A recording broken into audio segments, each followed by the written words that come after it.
Okay, we're live. See if anybody joins us. Okay. Let's see. We have some attendees here. Welcome, everyone.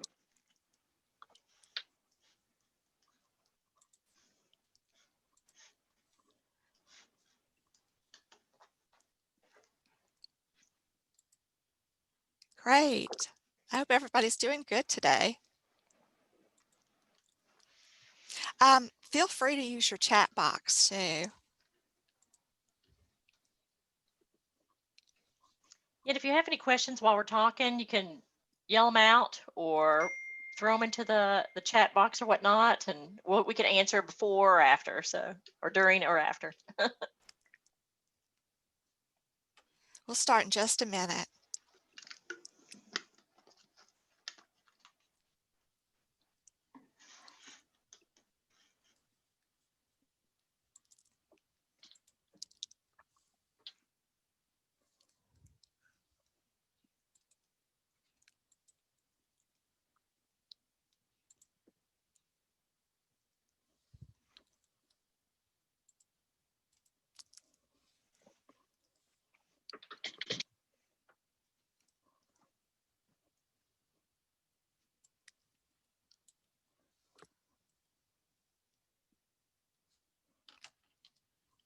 I feel like I need some music. Like some nice good lounge music, elevator music. Yeah. Jennifer can hum if you want. I don't even know if I can do that. Oh.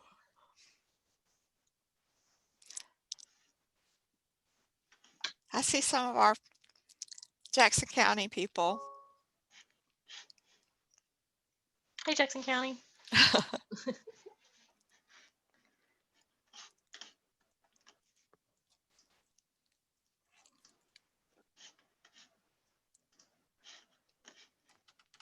Well, let's just go ahead and get started.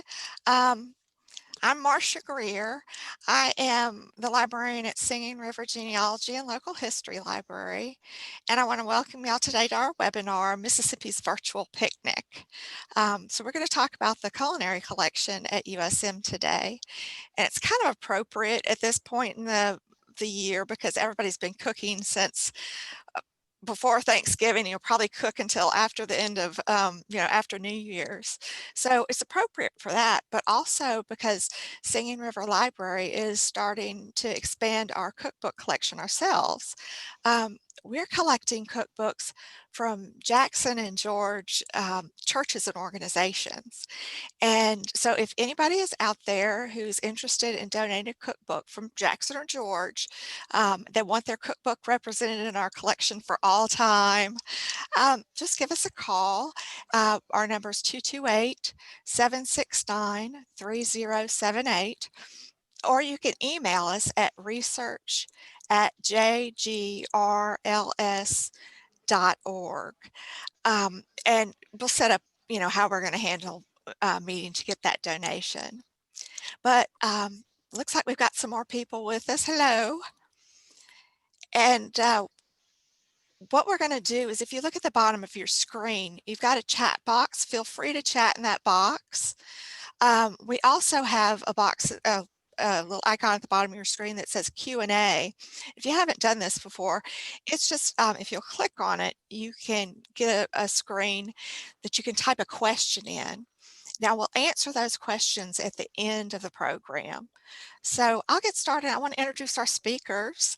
Thank you, Jennifer and Andrew, for being here. Let me tell you about Jennifer. I'm sorry. Jennifer Brannock is professor and curator of rare books in Mississippiana at the University of Southern Mississippi. In special collections there, she coordinates bibliographic instruction, she supervises general reference activities, she coordinates outreach efforts, she curates exhibits, and she conducts collection development and management activities for Mississippiana, rare books, and genealogy. Andrew Haley is an associate professor in history at the University of Southern Mississippi. He's also the Mormon professor for the humanities for 2019-20. His first book, Turning the Tables, American Restaurant Culture and the Rise of the Middle Class, 1880 to 1920, won the 2012 James Beard Award for Scholarship and Reference. Pretty cool. Andrew's currently working on a book that I'm already ready to read. It explores how Mississippi Community Cookbooks tell the story of changing race relations, gender politics, and American nationalism in the 20th century. So everybody be on the lookout for that one. Welcome, Jennifer. Welcome, Andrew. And I'll go ahead and turn it over to Jennifer. Okay, so I'm going to resume share here, make sure everybody, so can you see my PowerPoint? It's looking good. Okay, great. So thanks so much for having us today. What we're going to do is talk a little bit about the cookbook collection that we have at Southern, the kinds of things we have. We're going to get, for library people who are watching this today, we're going to get all kinds of library nerdy and talk about the kind of ways we process some things and how, you know, we deal with kind of preserving and, you know, making this stuff findable. And Andrew's going to talk about, from a historian perspective, kind of using the collections and how that can be used outside the normal realm of just looking up a recipe almost. And Andrew's research is really, as Marcia said, it's really fascinating. And no one else is doing it. It's really cool. But, you know, I mean, again, Andrew and our friends are and partners on this project. So of course I'm going to rave about him, but it's a really interesting way to look at things. So let's get started. So I've been at USM for probably about 17 years, and probably, you know, a couple years into, about 15 years ago, one of my coworkers worked with another librarian here at Southern and got a small grant from the Committee on Services and Resources for Women to buy community cookbooks. And so it was a very, very small grant. And I think they went to maybe eBay or something, or Bookfinders, and were able to, you know, buy just a handful of books for the collection. So maybe 10 or 15. And so we knew those were there, and with just nothing, you know, we didn't, you know, nothing really happened with them. Now Andrew's been at the university about that long, 16 years maybe. Is that safe to say, Andrew? Yeah. And his research started to evolve, and he was looking at a lot of the community cookbooks. So we worked together a lot and started to talk about it. And because of our collection development policy, the Mississippiana collection development policy, and this is where I get all librarian-y, is we can buy, you know, anything Mississippi. You know, we leave it kind of open for a reason, because you never know what you're going to find. You know, I mean, there are so many items that I've found along the way, or they've been donated to us, that I didn't even know existed. So you hate to limit yourself too much. And so we really started expanding on the Mississippi Community Cookbooks, because I think that we would all agree that, you know, Southern food is kind of iconic in many ways. Not that food from like the Midwest isn't, you know, but, you know, people think about Southern food and the implications it has, and what the meaning behind it, and just how, you know, good it is oftentimes. So really, we, you know, not only does it support Andrew's research, but it also has this kind of greater overview of what it, you know, means to be, you know, Southern foodways type of thing. So we started collecting things.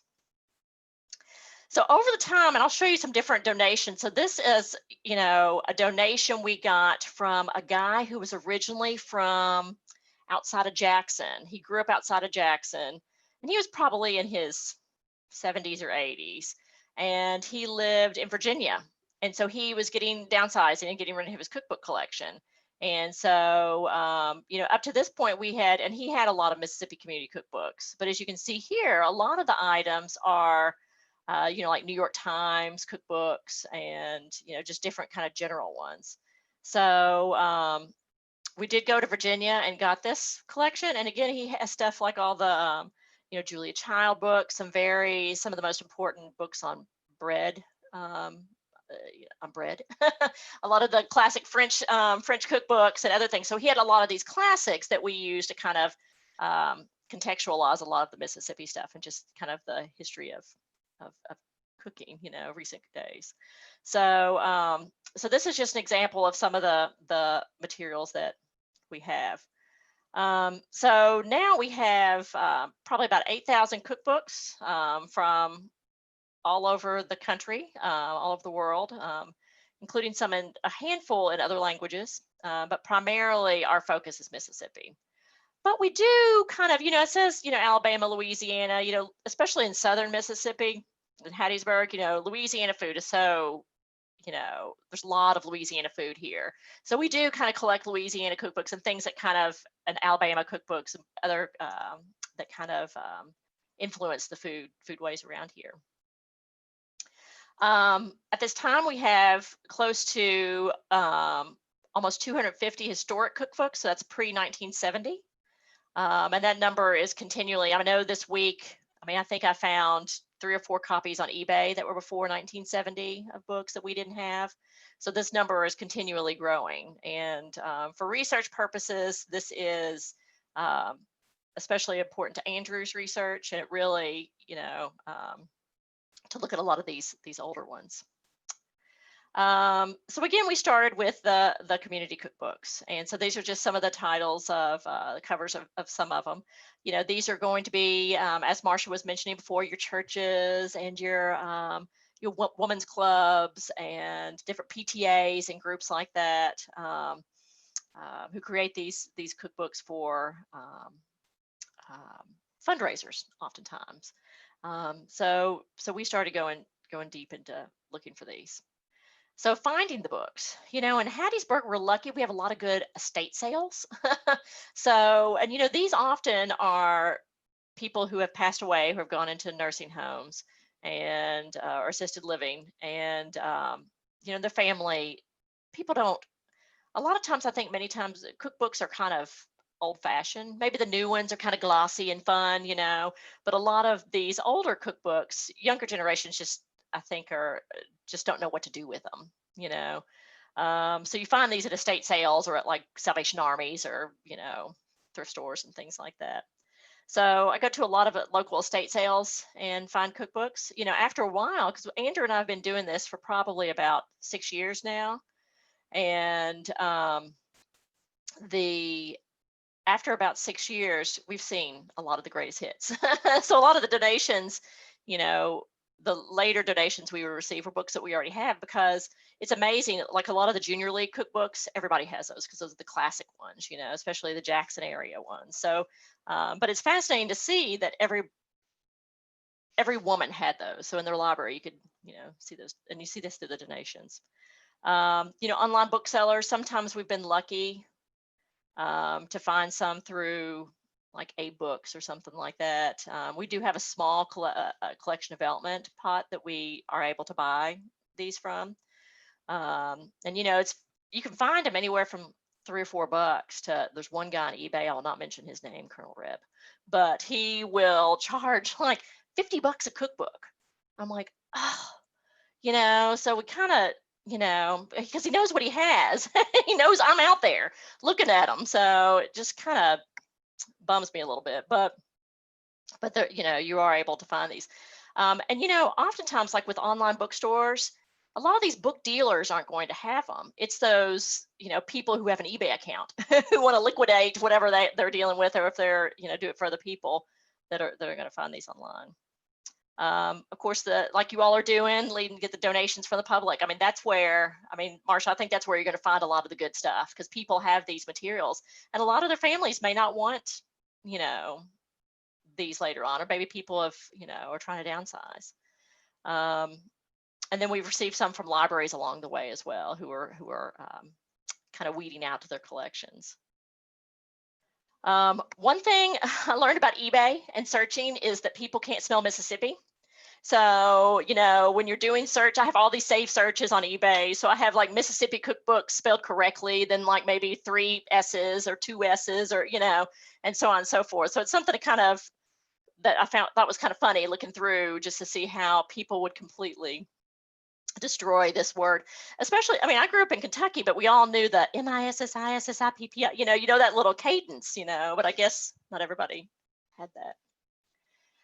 So you can see just going through these collections and how we slip them for cataloging and stuff. We do have a rare book collection too that I would add non-Mississippi cookbooks to, in addition to the ones with the Mississippi centric ones. And we'll do the community cookbooks as well as the published ones. So like on the table there, you'll see that I have that red book, and I think it's Oak Ridge Press, I think. And I think they're based out of Jackson, and they do the best of cookbooks, but they do it for the entire country. But they are a national kind of cookbook publisher.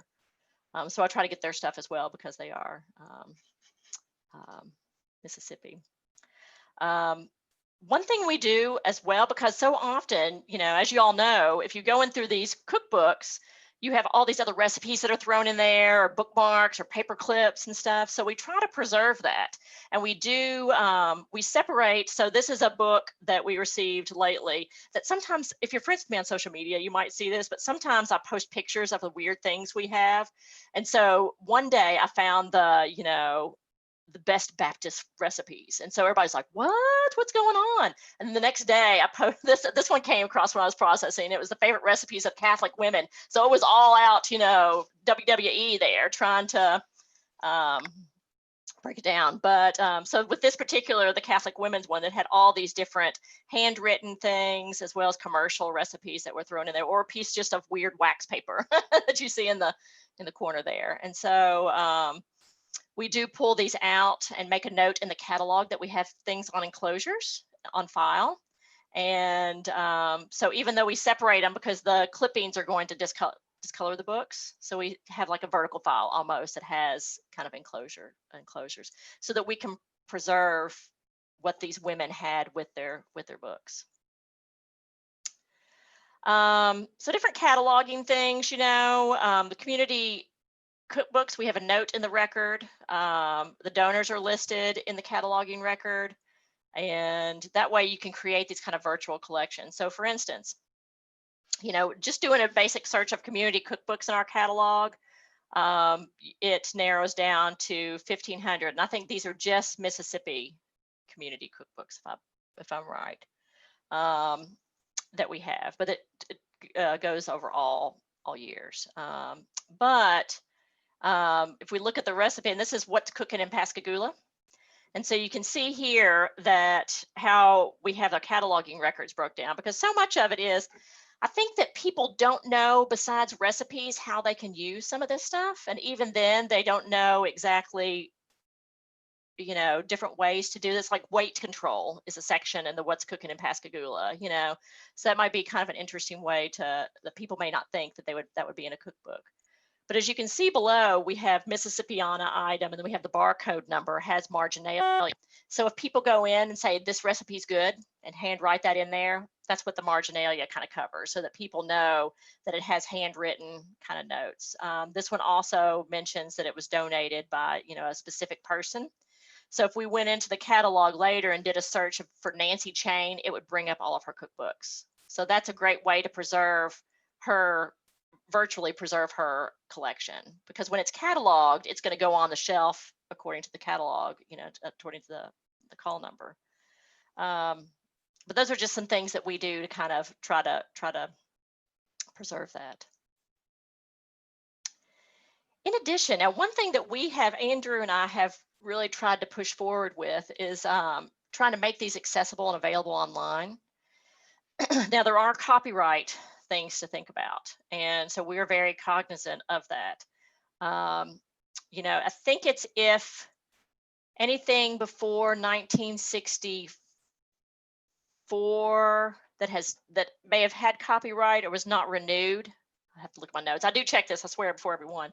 Then it's out of copyright. So a lot of times people can claim copyright, but if they don't renew it at a later date, which is the case with this one, then it goes out of copyright. So that way we are able to fully digitize the cookbooks and make them available and searchable online. Now, Andrew and I we just turned in our grant report earlier this week for a grant that we were working on with a bunch of institutions in the United States and Great Britain to work on food culture stuff. And so we were awarded money, given money to digitize and transcribe Mississippi Community Cookbooks. And that's just a way too, I mean, that makes it especially valuable for researchers who are looking up like the first emergence of okra, or, you know, I mean, just little, you can look up recipe ingredients with the transcriptions. And by having these available online, you can, you know, get access to them. And then this too is the metadata that we use to describe it. And again, most of it's just an overview of this is what this is the copyright and things like that.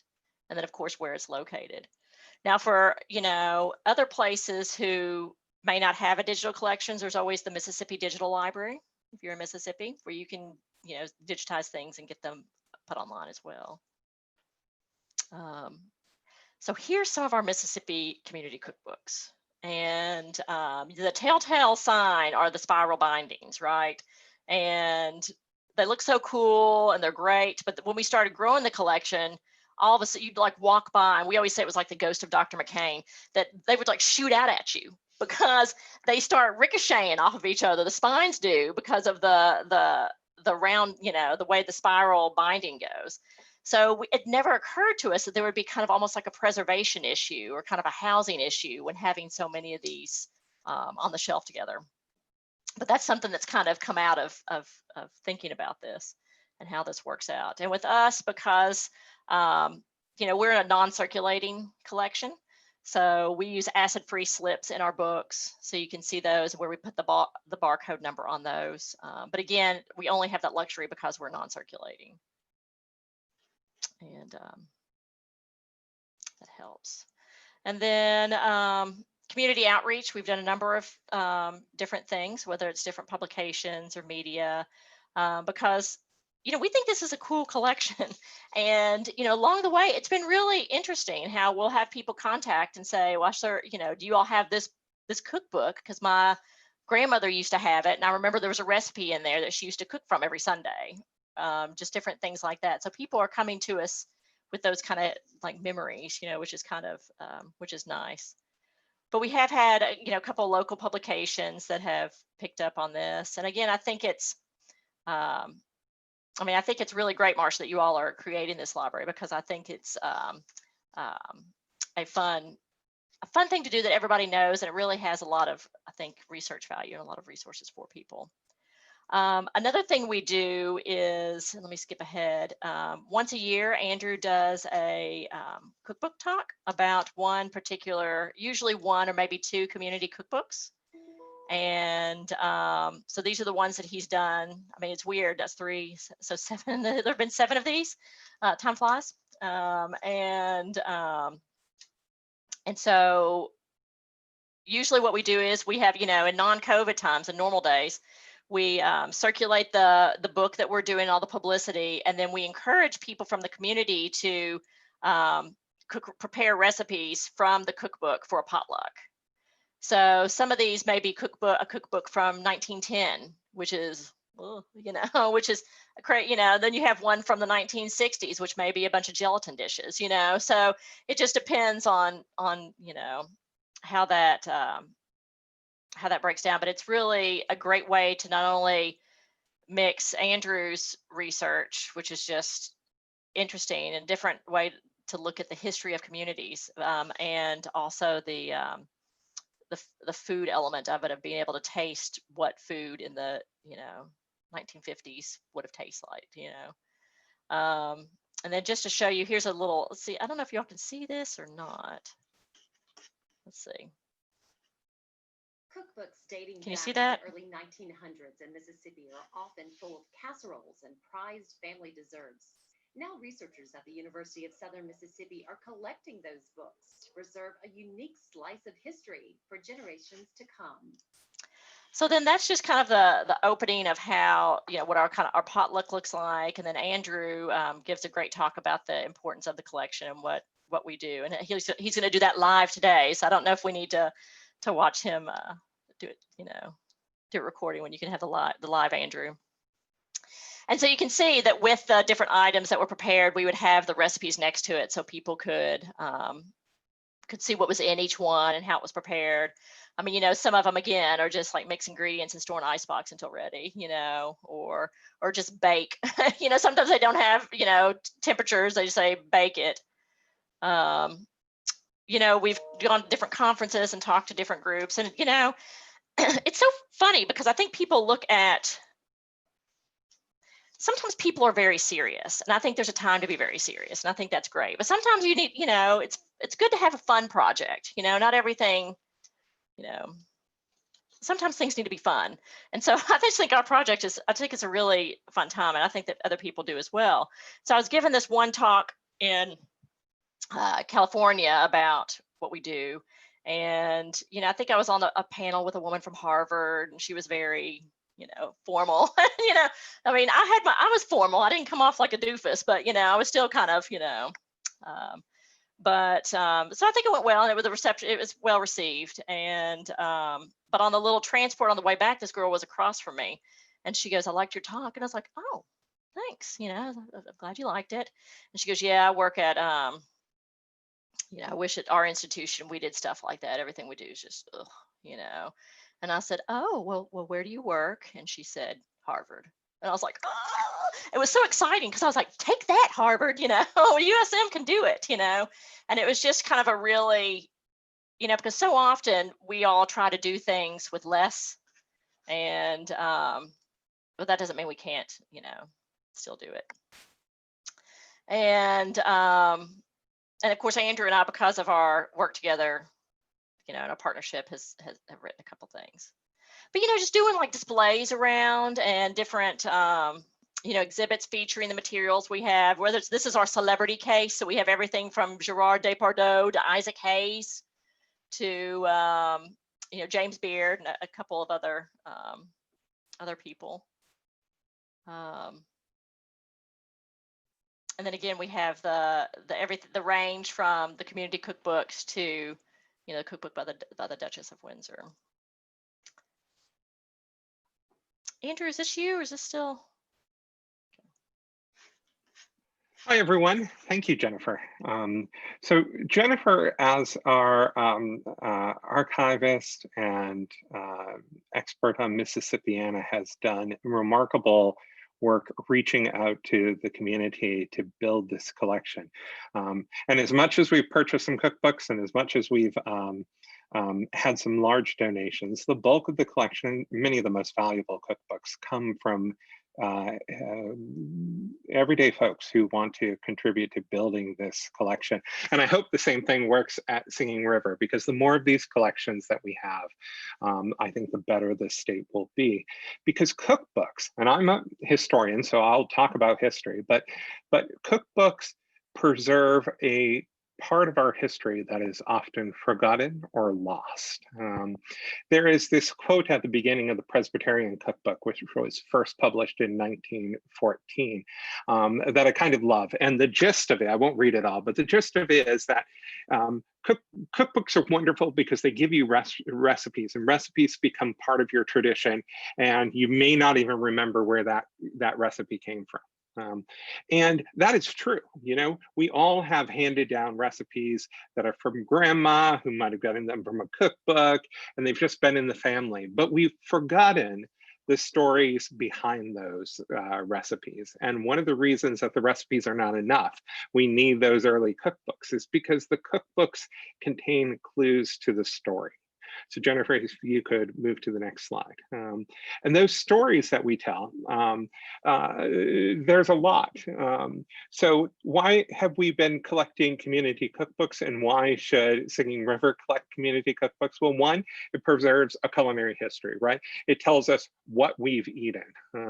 And second, it preserves a dietary history. It tells us the nutrient value of what we ate. There was an effort that I was just tangentially part of a few years ago from the Humanities Center up at the Medical Center in Jackson, the Mississippi hospitals in Jackson. University of Mississippi hospitals in Jackson. And one of the things they were trying to do is design healthy diets that people would, that Mississippians would embrace. And one of the reasons I was there was to point out that basing those recipes on traditional Mississippi recipes, right, is a way to win people over. If you can make slightly healthier your scallop potato recipe, then you've made some progress because people are already committed to making those foods. So dietary history can be incredibly useful. But true to my own work and dear to my heart is the fact that in these cookbooks, we preserve local history. They're a history of our churches and our schools and our clubs and organizations. We preserve women's history in particular. When Jennifer and I began building this collection at Southern Miss, one of the most interesting and largest culinary parts of the collection was from a governor's wife. And it was never collected because it would tell her story. It was collected as part of the state's history and as part of a particular governor's papers, but buried in those papers was the story of a woman, the way she entertained, the way that politics worked really on a day-to-day basis. And that story of women's work has too often been ignored by libraries. And so culinary collections and cookbooks are a way to get at that. I'm going to talk a lot more about that in just a moment. And then also, because so many of these cookbooks include the individual contributors, it is a story of individual lives, and we can sometimes track down and trace those lives. And so Jennifer, if we could go to the next slide. So I thought I'd illustrate this really quickly with a cookbook, unfortunately not from Pascagoula, but from across the state, southern part of the state, but across the state in Macomb. And this particular cookbook is kind of dear to my heart. It's called The Dinah. It was written in 1945 and first published in 1946. And it's been published a number of times since then.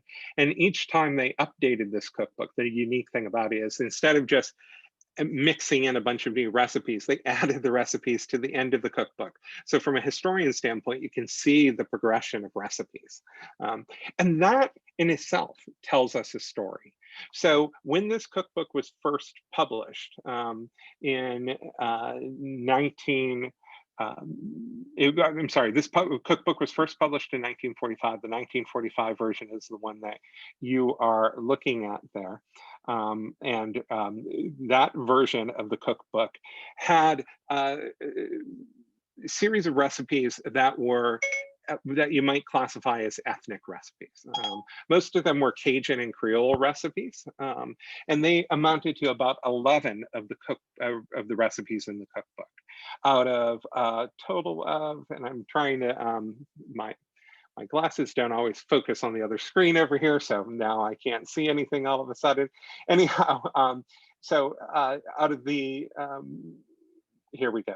Out of the 45 recipes that were in the cookbook, in the original cookbook, 11 of those were recipes that might be described as ethnic recipes. When they republished it in 1963, 7 of the new 20 recipes were ethnic, so that a total of 18 out of 65 recipes were ethnic. So it went from about 1/4 of the recipes to about 1/3 of the recipes being ethnic. And the ethnic diversity in this cookbook increased dramatically. It went from mostly Cajun and Creole, so regional recipes, to international recipes, including Lebanese kibbeh and Chinese chop suey, and an Italian recipe for arrosto de veleno. My foreign language pronunciation is a disaster there, but there you go. And it just became a much more global cookbook. And interestingly, that was always part of the kind of theme of the cookbook. The original cookbook included an introduction by a Mrs. Howard McGee. It's kind of a local celebrity, in which she talked about cookbooks. Well, she talked about travel as a way to dispel the monotony of everyday life. And she said, however, that many people don't actually have the money to do actual travel. And for those, a cookbook with this ability to transport us to different places could serve as an inexpensive way to travel and provide material that was, quote, rich both in imagination and substance. And so these cookbooks are not just profiles of their communities, but they can be profiles of the aspirations of the community. They can be profiles of the diversity of the community and the increased diversity of the community. So new voices, new people move into the community and new voices become part of the community. And in some places, like the Dinah, they also represent a conversation between Macomb, Mississippi, and the rest of the country, because the culinary options and variety of foods in the country were increasing at the same time they were increasing in Macomb. But if Jennifer will go to the next slide. These cookbooks can also tell us much more personal and individualized stories. Now, look, cookbooks are collections of recipes, and the stories aren't all in the cookbook. But by looking back at these cookbooks, we can rediscover people who may have been lost. And one of the people who I rediscovered when I took a close look at the Dinah was this woman, Inez Elford. Inez Elford was probably always destined to be a community leader. In 1932, she got married to a man by the name of John Elford. And John Elford was the son of a local entrepreneur. He was a partial owner of the Denman Elford General Merchandise Company, basically the big department store in Macomb in 1900. And so this was a comfortable family, a well-off family. Although John was not initially a partner in the company, he worked for the company as a manager. During World War II, John temporarily switched jobs and went to work for the railroad, probably because it was essential work during the war. And Nez seems to have had some extra time on her hand. She becomes involved with the Junior Auxiliary, and very quickly, she is given the task of writing a cookbook or preparing a cookbook. So she becomes the editor-in-chief of this effort, the Dinah, and guided this book to publication. Now, publishing a community cookbook is no simple deal. Today, there are national corporations that do most of the work. You provide the recipes, they put it all together, and those are great cookbooks. But back in 1945, a lot of community cookbooks were produced locally, and the Dinah is one of those examples. And so Inez and her team working on this had to learn how to proofread and typeset and organize a publication. They had to fundraise and get local businesses to provide the money up front to print the cookbook. And then they had to become salespeople and sell the cookbook, right? And so there's this tremendous effort that goes into the production of one of these cookbooks, as well as just kind of networking and making yourself a vital part of the community. But that paid off rewards in multiple ways. First, it raised a lot of money. This cookbook would remain in publication through the 1970s and was a consistent source of fundraising for the Junior Auxiliary, which provided provided charitable support for young people in the community. But it also launched Inez's career. Now, Inez, when she died, would be described in the Clarion Ledger as the co-owner of the department store. By then, her husband had taken over the department store, and after he died, she took over the department store, and she would be described otherwise as a homemaker. But that description of homemaker really doesn't tell the full story, because launched by her work on the cookbook, she went on to lobby the city for a playground. That first playground gets funded, and eventually she is made the Macomb Parks Commission chairperson in the late 1940s. And in that role, and with support from the Junior Auxiliary, she will help create 4 additional parks in Macomb and staff them 10 hours a week, apparently, with city funds. It begins with a cookbook.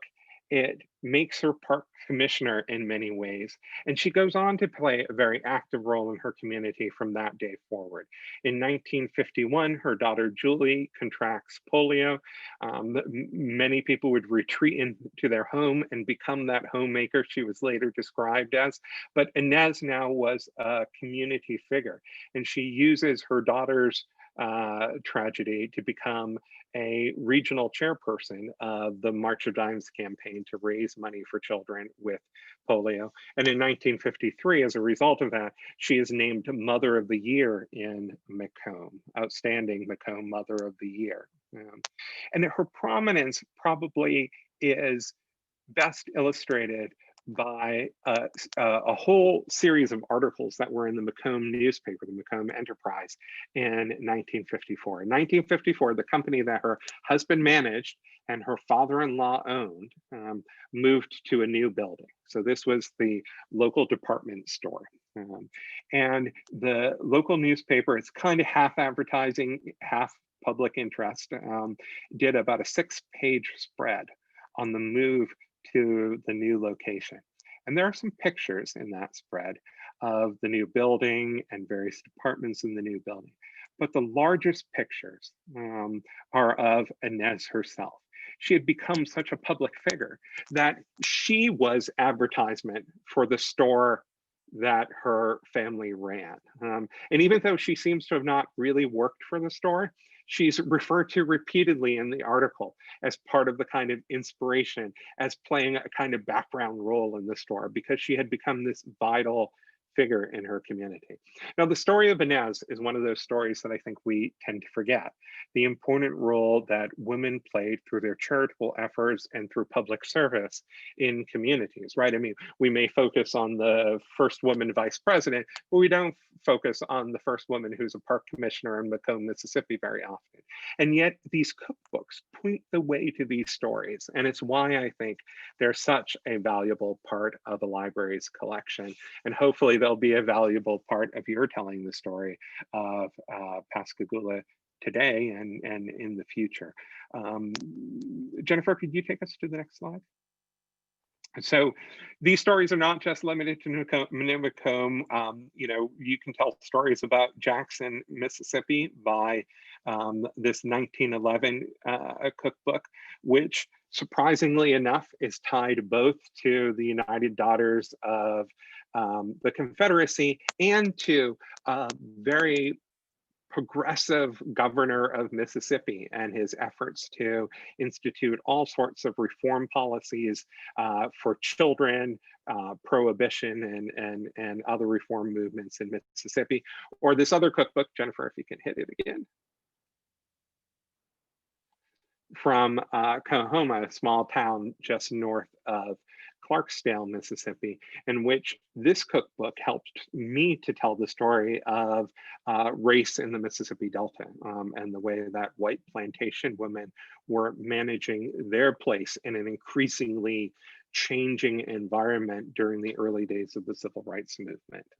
And so cookbooks like this, they're just filled with stories. And it's not always obvious when you're looking at the recipes, but as you dip into the people, as you look into the people who wrote these cookbooks and explore the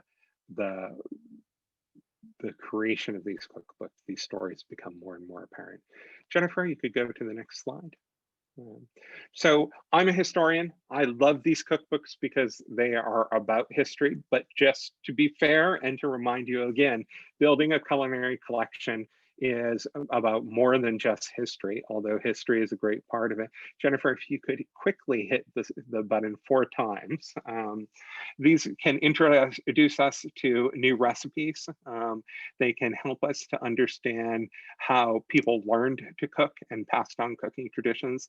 They can help us to think about the ways in which nutrition played a role in our lives. Many of the cookbooks in Mississippi, for example, were created by home demonstration clubs that were geared to not only teaching new techniques to Mississippians, learning new technologies, but also eating more healthy. And so these cookbooks open up a whole world of information about who we are and how we ate and how we got here that I think is worth preserving. And so I'm so glad that Singing River is joining us in building a cookbook collection.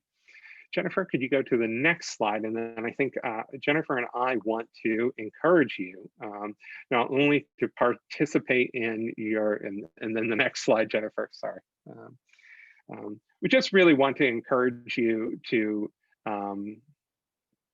participate in the program here at Singing River. We also want to encourage you to take advantage of our collection. For a very long time, we've been building this collection. We are fortunate now to have, and I'm going to get the numbers wrong, and Jennifer may have to, Jennifer, you should just come online now and join in here. But we have about 80 of these cookbooks online now that you can take a look at. And so we invite you to not just, while you're building your own collection, to take advantage of our collection, even if you can't make it to Hattiesburg, to use the print collections, the paper collections in the archives. We hope that you'll go online and take a look at some of these cookbooks. So, Jennifer, do you want to add anything to that? I don't. I mean, I think that, as Andrew's discussion showed, there's just so much more to a cookbook, I think. And, the fact that it does provide a way to celebrate women in a way that history hasn't always done, because it's always focused on the husbands, as he says with the governor's papers and stuff. And it's just really great. And again, I'd like to echo what Andrew says, and I'm just so pleased that you all are starting a collection there, because it's really great. I'm excited about it. And this webinar made me more excited about seeing what we get in, seeing what I can find out about the community. Joyce Shaw is asking about what cookbooks that our system wants, that Singing River Library wants. We want anything and everything from Jackson and George County churches, organizations, clubs, the PTA, all those groups. We want them all represented. So if you have a cookbook that you'd like to donate, you can call us at 228-769-3078 or email us at research@jgrls.org, and we'll set up a time to get that donation from you, and we'd appreciate it. Are there any other questions? You can type it in the chat box, or you can type it in the Q&A box. And I want to thank our speakers so much. Jennifer, Andrew, that was fabulous. And I really appreciate it. I think everybody learned a lot. Well, I'm going to have to ask a favor of you, Marcia. If you ever get 2 or 3 copies of a cookbook and you don't need one of them, we are always happy to take your extras. And hopefully someday, maybe we can get you involved in the digital project as well and get some of those online so that we can share a collection. That sounds fantastic. That sounds fantastic. Y'all have some really unusual ones. So yeah, and I think in answer to Joyce's question, anything that is local, anything that's is such a valuable part of telling the story. I had a class once that I sometimes use cookbook related assignments in my classes, and they were to explore some of the community cookbooks in our collection. And of a class of about 20 people, I randomly assigned them a cookbook, and they went out and researched it. And only 2 of them did I have to switch cookbooks. Did they not find some fascinating story in it? Almost every one of these cookbooks, if you dig hard enough, has a story behind it that contributes to your community's history. So. Fantastic. And a lot of artwork as well. Oh yes, I mean the images you're seeing on the screen now, I'm not going to claim they're great artwork, but they're from one of my favorite cookbooks. In fact, I'm going to steal the title, I think, from my own book. Kiss and Don't Last Cookery Do was produced in 1955 in Hinds County, and these were all original drawings that members of the community made. And some of the local artists were quite accomplished, and the illustrations are fantastic in these cookbooks. Great. Jennifer, do you have anything you'd like to add? I don't think so. I mean, I think that y'all covered the topic really well. Just to say that, it becomes addictive. So be careful, Marcia. Be careful. Because you start looking everywhere, you're at the Salvation Army, you're like, well, let's just see what's, What's over in the cookbook aisle? what's over at the Okay. antique mall. So Well, thank y'all so much for joining us, and I appreciate everybody that's been here. Again, if you have questions, I'm sure Andrew and Jennifer would be happy to talk to you. They've got their emails on the screen, and we're going to go ahead and end the webinar. Thank you so much, Jennifer. Thank you so much, Andrew. Thank you thanks for so much, having us, Marcia. and thank you everybody for attending. Bye-bye. Bye-bye. Bye.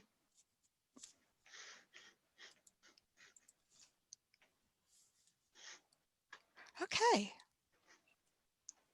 Thanks, Marcia. Thank you.